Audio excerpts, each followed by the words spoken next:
Breaking చూస్తున్నాం. కరీంనగర్లోని Jubilee నగర్లో అమానుష్య ఘటన చోటు చేసుకుంది. కుటుంబ కలహాలతో తండ్రి ఇద్దరు కూతుళ్లను చంపి బావిలో పడేశాడు. కవళ్ళైన కూతుళ్లకు తండ్రి శ్రీశైలం గడ్డి మందు తాగించి అనంతరం బావిలో పడేశాడు. ఈ దారుణం భార్యతో గొడవపడిన అనంతరం జరిగింది. ఇక బావిలో ఒక చిన్నారి మృతదేహాన్ని వెలికితీశారు. మరో చిన్నారి మృతదేహం కోసం ప్రస్తుతం గాలింపు చర్యలు కొనసాగుతున్నాయి.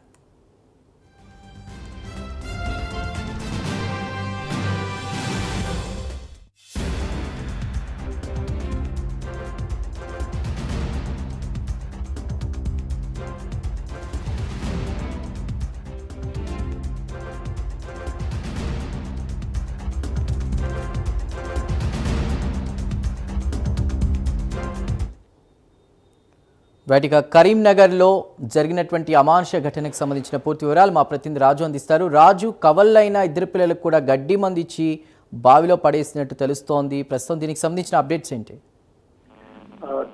చందు, కరీంనగర్ జిల్లాలో హృదయ విదారక ఘటన అయితే చోటు చేసుకుంది. తండ్రి అనే పదానికి ఆ మచ్చ తెచ్చేలా ఓ కిరాతకుడు తన కన్న పిల్లలని అత్యంత దారుణంగా హత్య చేసిన ఘటన కరీంనగర్ జిల్లా వ్యాప్తంగానైతే ఆ తీవ్ర కలకలం అయితే రేపుతోంది. కరీంనగర్ రూరల్ పోలీస్ స్టేషన్ పరిధిలోని ఆ జూబ్లీ నగర్ కు చెందిన కచ్చు శ్రీశైలం అనే వ్యక్తి తన ఇద్దరు కవల బిడ్డలను అయితే పాశవికంగా హత్య చేసినట్లయితే సమాచారం. ఇటు స్థానికులు చెప్తున్న కథనం ప్రకారం అయితే శ్రీశైలం స్థానికంగా ప్రైవేట్ ఉద్యోగం చేస్తూ అయితే జీవనం సాగిస్తున్నాడు. ఇటీవల అతనికి భార్యకు కవలలు జన్మించగా వారికి జీతం శ్రీ ఆ జీతాన్నిక అని అయితే నామకరణం కూడా చేశారు. అయితే ఇద్దరు ఆడబిడ్డలే పుట్టారన్న కారణంతో శ్రీశైలం తరచూ భార్యతో గొడవ పడుతూ ఉండేవాడని ఇటు స్థానికులు అయితే చెప్తున్నారు. ఈ విషయంపై కుటుంబ సభ్యులు, బంధువులు పలుమార్లు కూడా జోక్యం చేసుకొని శ్రీశైలంకి సర్ది చెప్పినా అతని ప్రవర్తనలో ఎలాంటి మార్పు రాలేదని అయితే సమాచారం. ఇవాళ కూడా ఇదే అంశంపై భార్యతో గొడవ దిగిన శ్రీశైలం ఆగ్రహావేశంతో అత్యంత అమానుషానికి అయితే పాల్పడ్డాడు. ఇద్దరు అమాయక చిన్నారులకైతే గడ్డి మందు తాగించి అనంతరం వారిని సమీపంలోని బావిలో పడేసి అయితే హత్య చేసినట్లయితే ప్రాథమికంగానైతే తెలుస్తోంది. ఈ ఘటనకు గమనించిన స్థానికులు అయితే వెంటనే స్పందించి తీవ్ర ఆగ్రహంతో అక్కడ నిందితుడు శ్రీశైలం అయితే పట్టుకొని చితకబాది పోలీసులకైతే అప్పగించారు.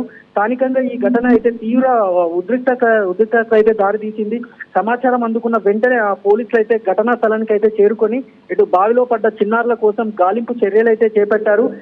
అయితే ఈ క్రమంలో బావిలో ఒక చిన్నారి మృతదేహాన్ని అయితే వెలికి తీసి పోలీసులు మరో చిన్నారి మృతదేహం కోసం గాలింపు చర్యలను అయితే ముమ్మరం చేశారు.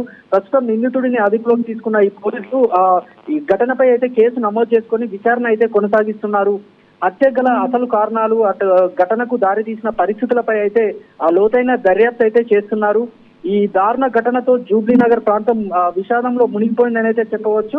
ఇటు స్థానికులు తీవ్ర ఆగ్రహం వ్యక్తం చేస్తూ అయితే నిందితుడు శ్రీశైలంకి అయితే కఠిన శిక్ష విధించాలని కూడా ఇటు డిమాండ్ చేస్తున్న పరిస్థితి అయితే కనబడుతుంది. అటు ఆడబిడ్డల పట్ల ఇంకా సమాజంలో కొనసాగుతున్న ఈ వివక్ష ఇలాంటి దారుణ ఘటనలకైతే కారణం అవుతుండడంతో ఆందోళన అయితే కలిగిస్తుందని అయితే చెప్పవచ్చు.